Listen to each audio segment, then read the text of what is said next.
good evening. Just a little update from us. It's still the 2nd of January and maghahating gabi na.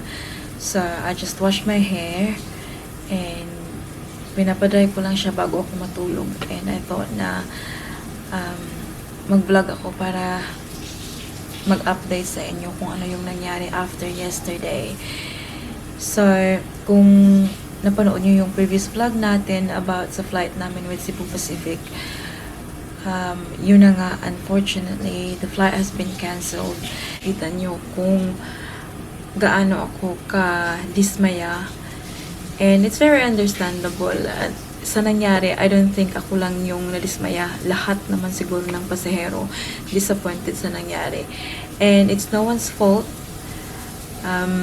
Unfortunately, you know, it's unforeseen circumstance. Nung natanggap namin yung text message tsaka email from Cebu Pacific last night, so yung initial reaction namin is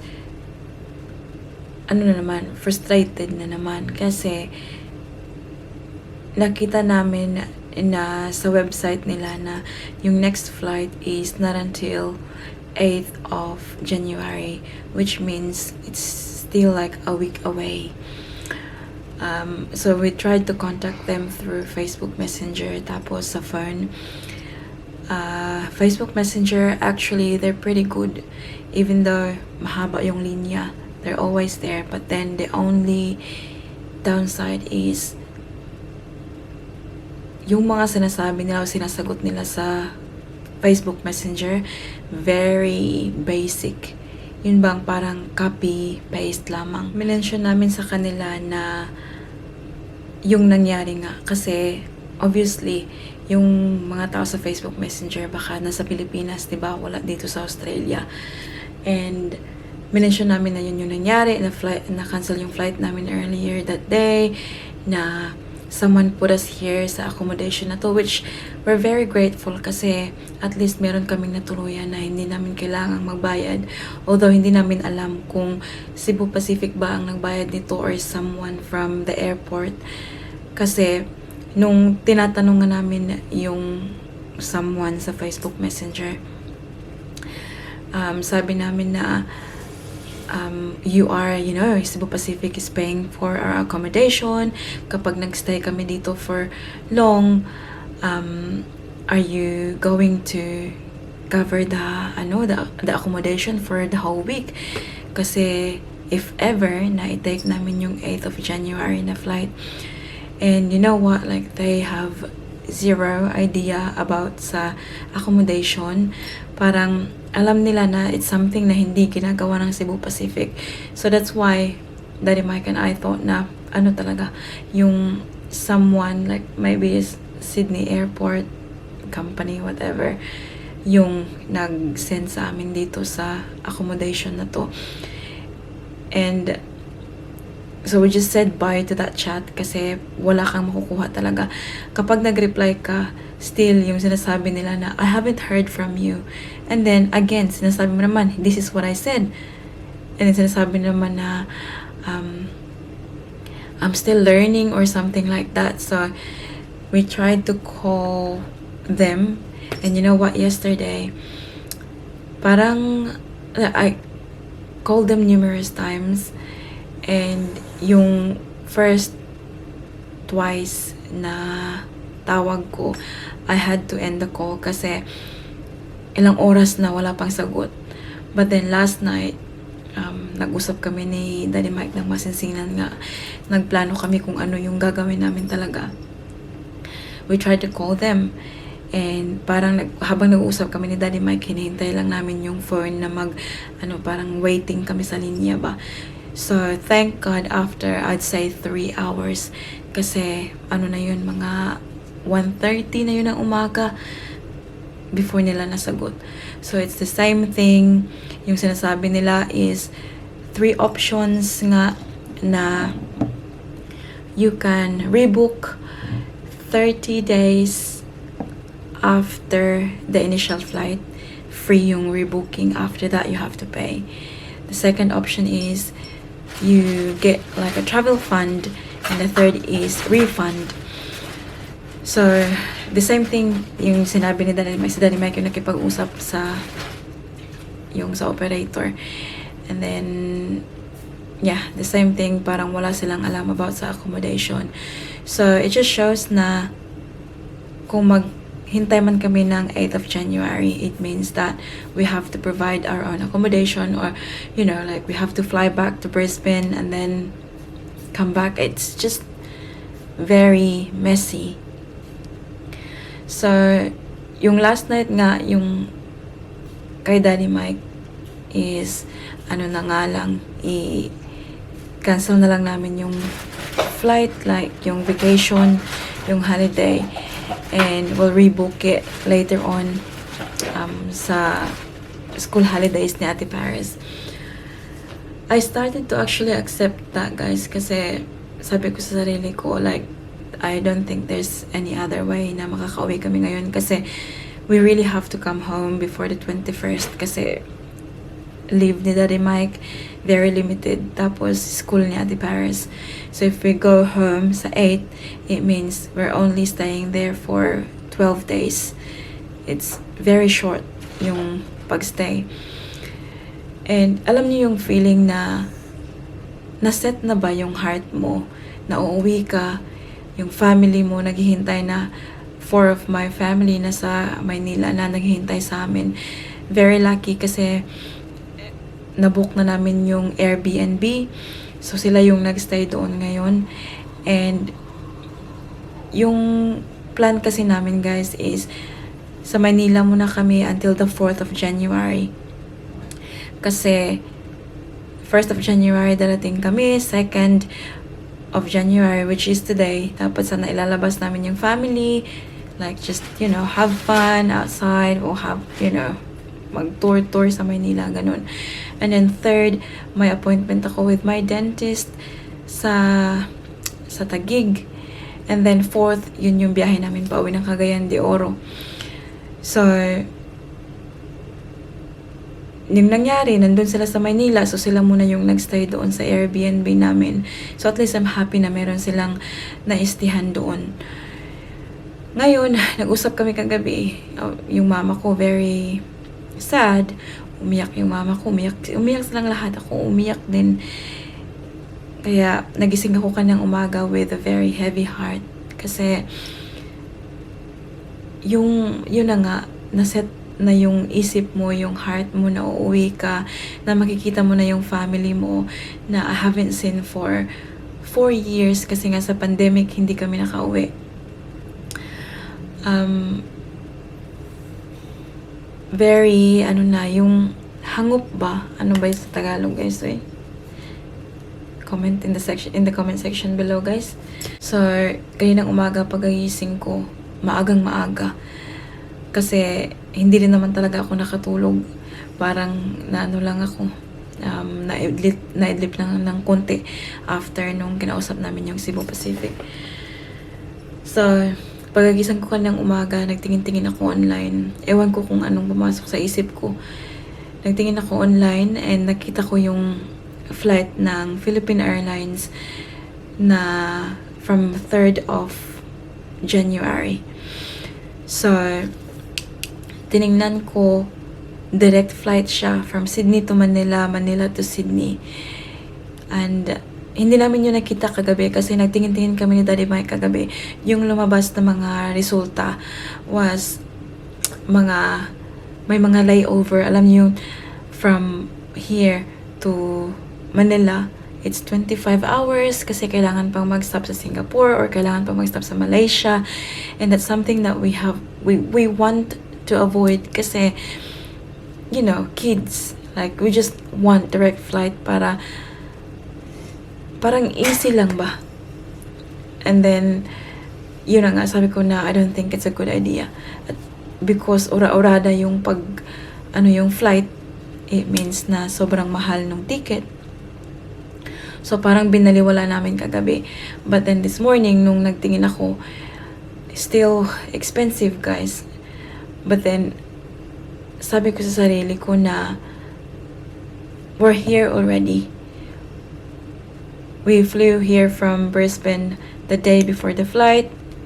nagbayad na ng hotel, magstay. Actually, sa Pilipinas din guys, kasi nga diba papabinyagan na natin si Baby Celine, so nabayaran na yung catering, nabayaran na yung hotel na kung saan kami mag-stay sa town namin. Actually, half lang yun, but still, nabook na yung flight from Manila to Cagayan. So, marami na yung naano ba. So, pag hindi kami tumuloy, mababaliwala na rin yun. So, naisip ko, since we are getting a refund naman from Philippine Airlines, although sabi nila it might take 2 to 3 months bago mo makuha yung refund. Sabi ko sa sarili ko, well, just book this flight. Even though mahal siya, doble. Like, I don't even wanna talk about it, guys, yung presyo. I spoke to Daddy Mike this morning. Umiyak ako ng umiyak, guys. Parang nag-ano ako sa kanya na gusto ko talagang umuwi. And I know naman, kahit hindi ko sabihin sa kanya, alam na alam niya na gusto ko talagang umuwi. Like, you know, ito talaga yung araw na pinaghandaan ng lahat. Tapos, hindi matutuloy. Like, can you imagine? Like, uuwi kami ng Brisbane and then, siguro makakauwi kami. Ano na, mid to late this year, yung ganun ba? Tapos, yung feeling na nandun ka na, nandito na kami, dapat aalis na kami. Ito lang talaga yung flight na na-cancel. It's very sad and it's very upsetting. Kaya parang pinikit ko na lang yung mata ko, guys. Sabi ko kay Daddy Mike, I'm going to book this flight. I'm very happy because Daddy Mike has been very supportive sa desisyon ko. Sabi niya, kasi iba yung plano niya eh. Sinasabi niya kung siya yung masusunod, ito yung plano niya. Uwi kami, ganito, ganyan. But, ako yung plano ko is different nga. Kasi nga, gusto ko talagang umuwi. And, sabi ko kay Daddy Mike na, I will book this ticket, ganito, ganyan. Marami akong mga sinabi sa kanya just to get his approval na parang, hindi naman sa approval, guys. Yun, gusto ko yung blessing niya na okay sa kanya na i-book ko yung ticket na to ngayon. Because we know naman na later on, babalik yung yung at least half ng binayaran namin na ticket ngayon from Cebu Pacific. So, yeah, Daddy Mike said yes. After that, I was actually contemplating kasi nag-iisip pa talaga ako, is this the right thing to do? Kung am I responsible na, you know, spend this much for ticket para lang makauwi this time?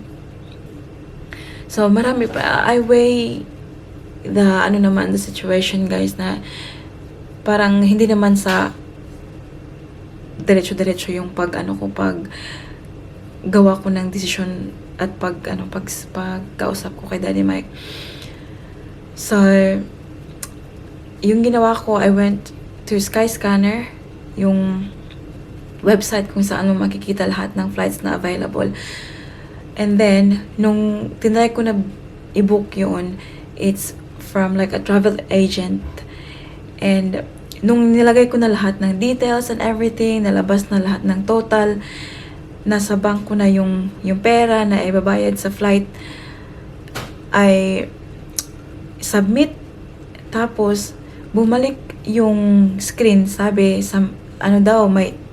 may error daw, may problema sa binook ko na ticket. So, then, in-accept ko na, kinausap ko na yung family ko, tinawagan ko na sila na I tried, but it didn't work. Naisip ko na may nakabili na siguro ng ticket na yun, kaya pag hit submit ko, wala na, sabi may issue daw. So, yun, nag-iyakan na kami sa phone ng family ko, guys, kasi hindi na talaga kami matutuloy, ganito, ganyan. And then, suddenly, may nag-pop ng email sa phone ko. Tapos, tinignan ko, from the travel agent, sabi, booking confirmation. So, hindi ko yun in-expect kasi nga, sabi, may error daw dun sa sa pag-book ko. And then sabi, you will receive your itinerary soon, like within 7 days. Anyways, a minute later, may email na akong natanggap ulit, and yun yung ticket namin na sabi, Philippine Airlines na book yung ticket from 3rd of January from Sydney. So ako, parang na-excite, na parang kinabahan. So, kinausap ko kagad si Daddy Mike. Sabi ko, have a look at this. Na-book yata yung ticket. Tinignan ko yung bank account ko.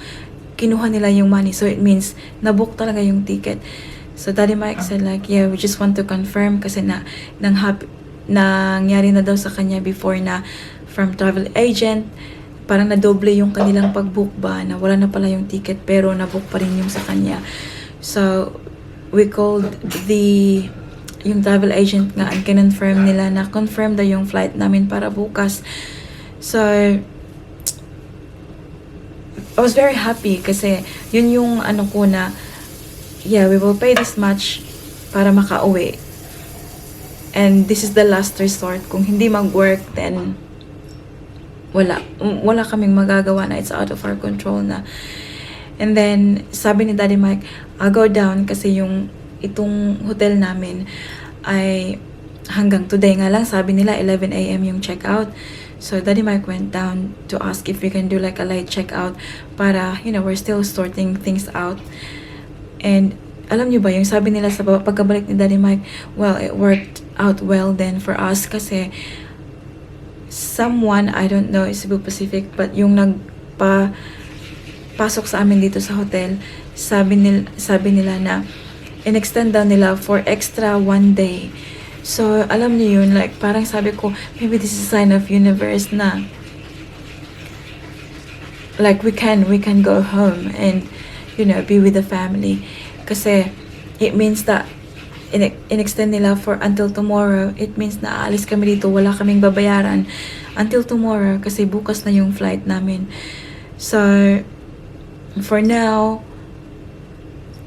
I am packing the bags. Our flight tomorrow is 11:45. And seriously guys, kung makita nyo, makikita nyo may mga airplane pa dyan.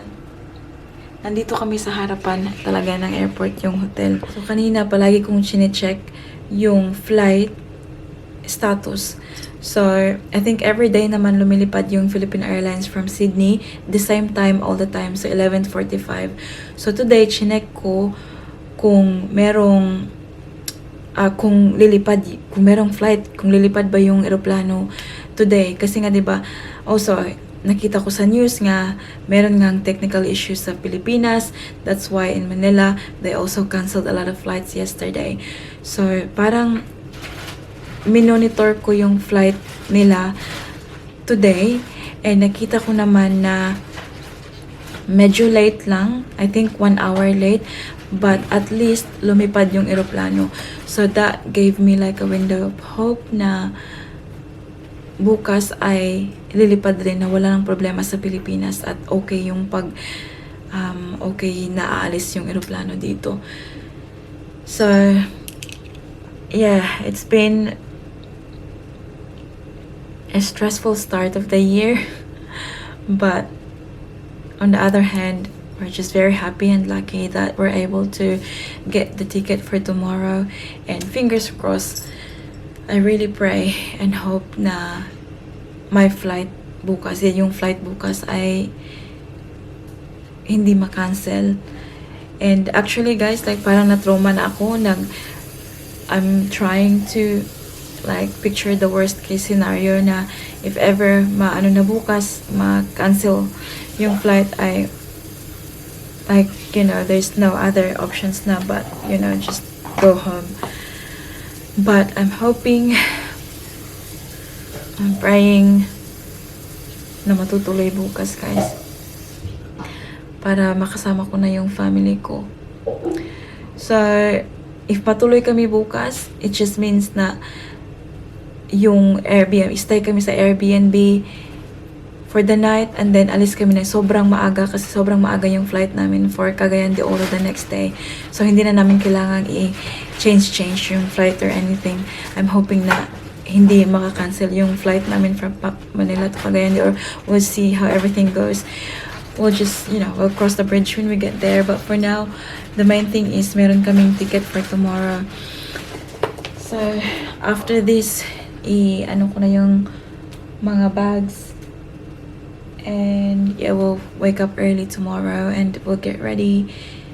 And yeah, we'll cross the road, go to the airport, and we'll see how it goes. We'll keep you updated, guys, sa anong mga pangyayari dito. But thank you all for all your comments kasi nagko-comment kayo ng magaganda, which makes me parang nagko-comfort din sa akin. So that's about it for today's video, guys. Gusto ko lang kayong i-update and I'll keep you updated bukas kung ano yung mangyayari. And yeah, thank you for watching and I hope to see you all, guys, in the next video. Good night, guys. Mwah.